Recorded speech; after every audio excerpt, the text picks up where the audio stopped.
Hello everyone, this is Soma here and welcome to build career channel. I hope आप इस festive season को बहुत अच्छी तरह से एंजॉय कर रहे होंगे, पर इसके साथ हमें अपनी पढ़ाई भी चालू रखनी पड़ेगी। तो चलिए आज हम जानेंगे कि प्राइस इलास्टिसिटी ऑफ डिमांड को कैसे मेज़र करते हैं। तो ये है पार्ट 7 डिमांड चैप्टर की। चलिए स्टार्ट करते हैं आज की class.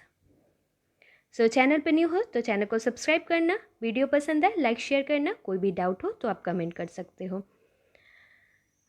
Measurement of price elasticity of demand. Price elasticity of demand को हम किस तरह से मेज़र कर सकते हैं? इसके 4 तरीके हैं। क्या क्या?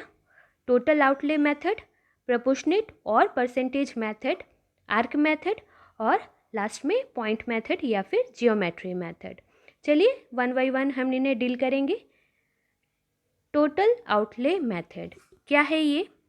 इसको किन्होंने डेवलप किया है? इसको डेवलप किया गया है प्रोफेसर एल्फ्रेड मार्शल के थ्रू, और इसको हम बहुत दूसरे अलग अलग नामों से भी जानते हैं, जैसे कि revenue method, overall cost method, total outlay expenditure method और एवरेज मेथड। इस मेथड में हम क्या करते हैं कि हम गुड्स के प्राइस में चेंजेस आने से पहले और चेंजेस आने के बाद जो दोनों एक्सपेंडिचर होते हैं, इसे हम कंपेयर करते हैं। डॉक्टर मार्शल ने बताया है कि दोनों एक्सपेंडिचर को करने पर हमें क्या होगा? 3 रिजल्ट मिलता है। 3 में से कोई एक केस मिलेगा। तो क्या क्या है ये केस, हम चलिए देखते हैं। Elasticity of demand is greater than unit elastic. कब होगी ये सिचुएशन? जब क्या होगा, जो प्राइस रहेगी कमोडिटी की वो राइज करेगी, और क्या होगा, टोटल एक्सपेंडिचर जो क्या होगा वो फॉल करेगा, और इसका वाइस वर्सा। मतलब अगर ऐसी सिचुएशन आएगी तो क्या होगा? Greater than unit elastic.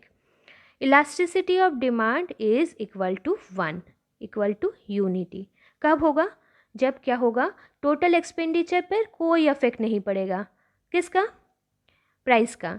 Increase या डिक्रीज होगा, कमोडिटी का प्राइस अगर इंक्रीज होगा या फिर डिक्रीज होगा तो इसका कोई भी इफेक्ट नहीं पड़ेगा इसके एक्सपेंडिचर पर। तो ये हो गई equal to unity. Less than unit elastic कब होगी? जब प्राइस इंक्रीज करेगी बट इससे क्या होगा, जो टोटल एक्सपेंडिचर है वो भी इंक्रीज करेगी। तो ऐसी सिचुएशन आने पर क्या होगा? Less than unit elastic. ये थे 3 केसेस रिजल्ट के, जो इसमें से आपको कोई एक केस मिलेगा। चलिए अब हम देखेंगे कि परसेंटेज मेथड क्या होती है। कॉमन मेथड है, सबसे ज़्यादा पॉपुलर मेथड है, इसे हम यूज़ करते हैं। तो इसका एक फार्मूला है। क्या फार्मूला है? कि elasticity of demand equal to percentage change in quantity demanded by percentage change in price. So percentage change in quantity demanded, इसे भी हमें निकालना होगा कि कैसे हम इसे निकाल सकते हैं। तो चलिए देखते हैं। Percentage change in quantity demanded, कैसे हम इसे निकालते हैं? New quantity demanded minus old quantity demanded by average quantity demanded into 100। तो ये है फॉर्मूला। और इसी तरह से प्राइस का भी फॉर्मूला है। चेंज इन प्राइस हम कैसे निकालते हैं? New price minus old price by average price into 100। तो ये हो गई परसेंटेज मेथड। नेक्स्ट अब हम देखेंगे जियोमेट्रिक मेथड। क्या है जियोमेट्रिक मेथड? तो इसको हम किस नाम से जानते हैं? पॉइंट मेथड के नाम से भी जानते हैं। एग्जाम में इस तरह से क्वेश्चन बनते हैं कि दूसरे कौन से नाम से हम इसे जानते हैं, ऑप्शन मिलेंगे आपको, तो आप ध्यान रखिएगा, इसे हम पॉइंट मेथड के नाम से जानते हैं। जब हम डिमांड कर्व ड्रॉ कर उस पर पॉइंट आउट कर इलास्टिसिटी मेज़र करते हैं तो ये होता है पॉइंट मेथड। तो जियोमेट्रिक मेथड भी हम इसे कहते हैं। और इसका एक फॉर्मूला क्या है कि lower segment of demand curve y upper segment of demand curve. देखिए जैसे कि डिमांड कर्व पर यहाँ पे इलास्टिसिटी ऑफ डिमांड को यहाँ पे हमने शो किया है, तो ये क्या है? Geometric method. चलिए नेक्स्ट देखते हैं कि इसे हम कैसे इसको फॉर्मूला में ढालते हैं। तो देखिए elasticity of demand eight point A, जब ये पॉइंट ए पर है तो क्या हो रहा है? Elasticity of demand greater than 1। कब होगा ये? जब ए डी जो रहेगी ज़्यादा होगी ए ई से, because A D is greater than A E. इसी तरह से जब हम पॉइंट बी पर पॉइंट आउट करेंगे तो क्या हो रहा है, elasticity of demand is equal to 1। क्यों? क्योंकि जो बी डी है वो इक्वल है बी ई के, और बी क्या है, मिड पॉइंट है। और इसी तरह से elasticity of demand is less than 1 कब होगी, जब सी डी क्या होगी, कम होगी, स्मॉलर होगी, किससे, यहाँ पे सी ई होगा, सी ई से।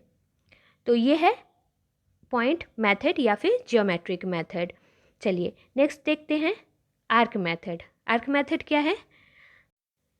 अभी हमने पॉइंट मेथड को देखा, तो उसमें क्या होता है कि इलास्टिसिटी को हम कैसे मेज़र करते हैं, डिमांड कर्व पर क्या करते हैं, हम पॉइंट आउट करते हैं, और इसके बीच जो अगर डिफरेंस है, मान लीजिए ए और सी के बीच जो डिफरेंस है, अगर हम इसे मेज़र करेंगे तो ये क्या होगा, ये आर्क मेथड कहलाएगा। तो क्या होता है कि जितनी है दोनों के बीच, दोनों पॉइंट के बीच की इलास्टिसिटी को जब हम मेज़र करेंगे तो ये आर्क मेथड कहलाएगी। पॉइंट मेथड में क्या होता है, दो अलग अलग पॉइंट पे अलग अलग इलास्टिसिटी कोएफिशिएंट शो करती है, और इसका क्या रीज़न है कि कैलकुलेट करते वक्त हम क्या करते हैं, अलग अलग बेस लेते हैं, इसीलिए आंसर भी क्या होता है, चेंज हो जाता है, अलग आता है। तो आर्क मेथड इस प्रॉब्लम को दूर करने के लिए यूज़ किया जाता है। इसमें ये क्या करती है, मिड पॉइंट को सजेस्ट करती है। मतलब क्या होता है कि क्वांटिटी और प्राइस जो रहती है, जब हम फार्मूला लेते हैं तो क्या होता है, इसका एवरेज लेती है।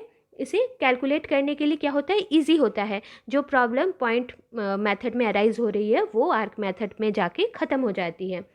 तो चलिए देखते हैं एक कैलकुलेशन जिसे हमें समझ में आ जाए। तो देखिए फॉर्मूला क्या है, change in quantity by change in price into P1 plus P2 by Q1 plus Q2। तो मान लीजिए यहाँ पे P1 6 है और P2 4 है, और इसी तरह से Q1 14 है और Q2 16 है। तो फार्मूला में अगर हम ढालेंगे तो देखेंगे कि दोनों बार हमें क्या मिलेगा, अगर हम चेंज करेंगे तो दोनों बार सेम आंसर ही हमें मिलेगा, मतलब 1/-3 ही आंसर आ रहा है दोनों बार। तो इससे हमें क्या पता चल रहा है, इससे हमें ये पता चल रहा है कि मिड पॉइंट अगर लेने पर हमारी ये प्रॉब्लम जो रहेगी, वो बेस वाली जो प्रॉब्लम रहती है वो ख़त्म हो जाती है, और इसे इसीलिए वाइडली यूज़ भी किया जाता है। तो ये थे 4 मेथड जो बहुत ही इम्पॉर्टेंट है डिमांड के लिए। तो आई होप आपको ये क्लास अच्छी लगी होगी। अगर क्लास अच्छी लगे, वीडियो पसंद आए तो प्लीज़ शेयर कीजिएगा। Thank you for watching this class.